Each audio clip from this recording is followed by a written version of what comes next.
Be ready. 5 seconds.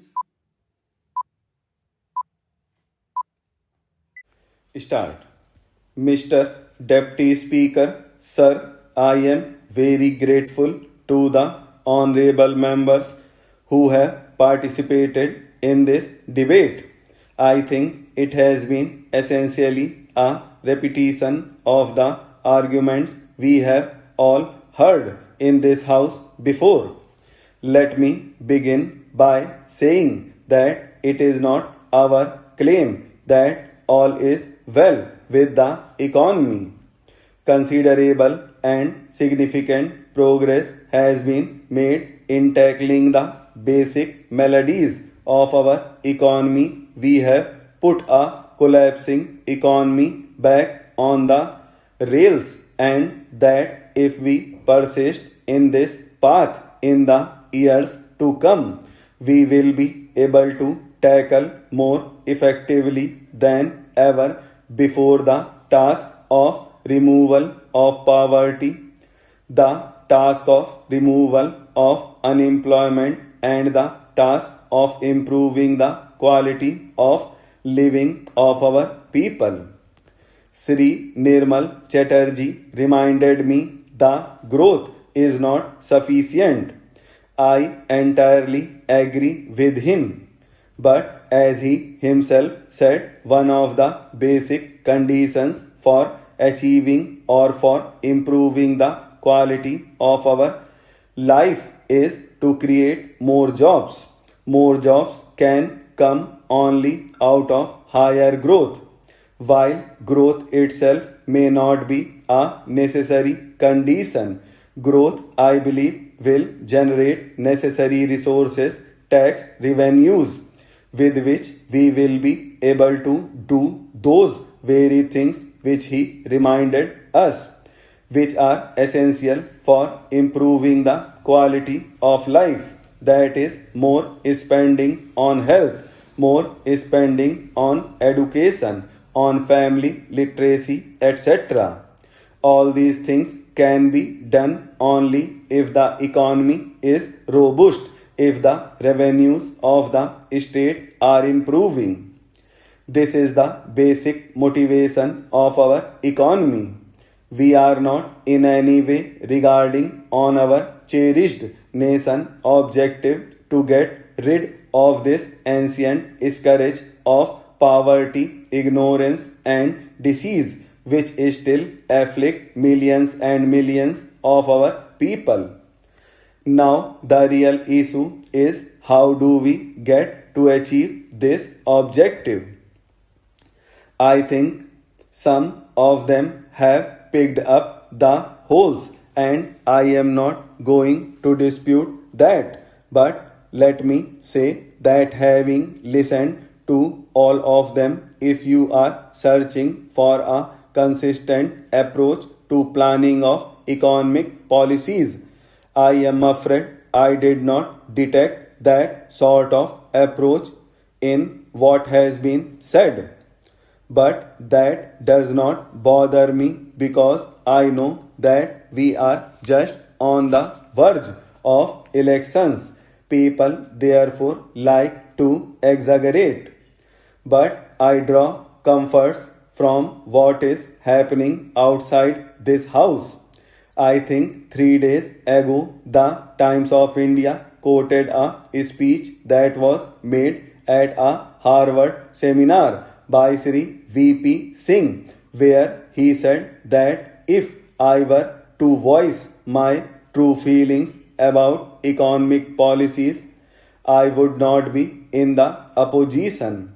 That tells you something about the change that has come about. 3 days ago, the Times of India carried an interview with Sri Chandrasekhar. I have great regard for him. I have great respect for him. I have served him. I that also he said that he did not want to reverse what has happened, that he only want to strengthen the anti-poverty programs. that is entirely our own way. That is exactly what the Prime Minister has been saying. Yesterday, Sri Atal Bihari Vajpayee spoke at the FICCI seminar. Let me say that when I read the statement and what is often said by our Bharatiya Janata Party friends in the house and sometimes outside, I think there is a vast difference. There is, I think, a lot of common ground in the country and even on the left when you hear Sri Jyoti Basu speaking to the American audience, I think is a very different tone from what Nirmal Babu speaks in this house. And fortunately, the improvement in the means of transport and communications is now so great that people know where they stand. Now let us look at this word Swadeshi. It is the Congress party which has led the struggle for freedom of our country. We take pride in the role that the Congress played in securing independence for India. Swadeshi was an instrument of national regeneration. But then Panditji himself once asked, what is the meaning of Swadeshi in the world that we live in today, where no nation can be ever self-sufficient? And then he said in an interdependent world that we live in the very meaning of Swadeshi is self-reliance, that we should be able to finance all our imports through our own domestic efforts by way of exports and normal inflow of capital.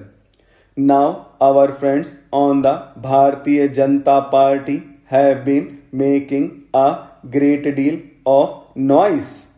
But I think this is one issue on which they have been corrected by the Supreme Leader of Sri Mohan, who has pointed out the irrelevance of the type of things that the Bharatiya Janata Party friends have been saying.